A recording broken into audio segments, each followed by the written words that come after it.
West Yellowstone is the closest community to the Madison River Canyon, where the strongest earthquake in the Rocky Mountains happened 60 years ago this Saturday. MTN's Chet Lehman recently visited this town on the edge of Yellowstone National Park to see how it was affected by that quake. And turns out it not only damaged parts of town, it ended a way of life.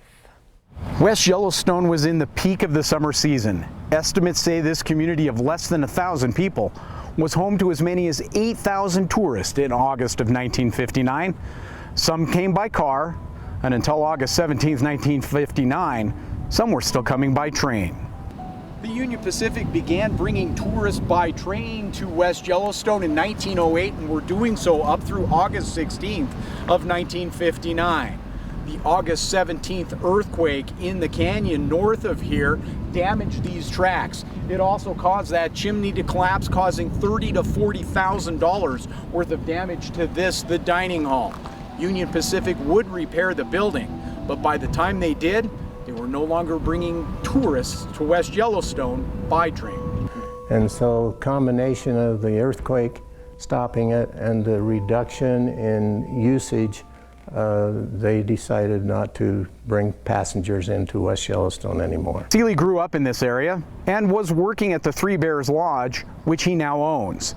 He was not in West Yellowstone in 1959, however. He was half a world away, but he still knew what happened that night in the Madison River Canyon. In '59, I was in England for 2 years, and the coverage about this earthquake was all over England on the televisions over there. So I knew exactly where it was talking about. Buildings were damaged, roads were destroyed, lives were lost, and the tourists simply went away that summer. Many people from West Yellowstone went to work for the Army Corps of Engineers to help restore the Madison River. The roads would be repaired, the buildings fixed, and of course the tourists would return to what is now the most popular entrance to Yellowstone National Park. Those that followed the Hebgen Lake quake never got to eat breakfast here before entering the park, or experienced a grand dinner before catching the train west. The earth continues to shake along fault lines and because of nearby Yellowstone, and as time goes by, those that remember August 17, 1959 disappear. Well, of course, sure. You know, we get these shocks, and there always people worry about that, but not too much, you know. It's 60 years ago, and we tend to forget too. And while a 7.3 magnitude quake brought down a mountain, brought permanent change to travel into West Yellowstone, and brought an abrupt end to the summer season of 1959, that very event is now another draw for tourists coming to West Yellowstone. In West Yellowstone, Chet Lehman, MTN News.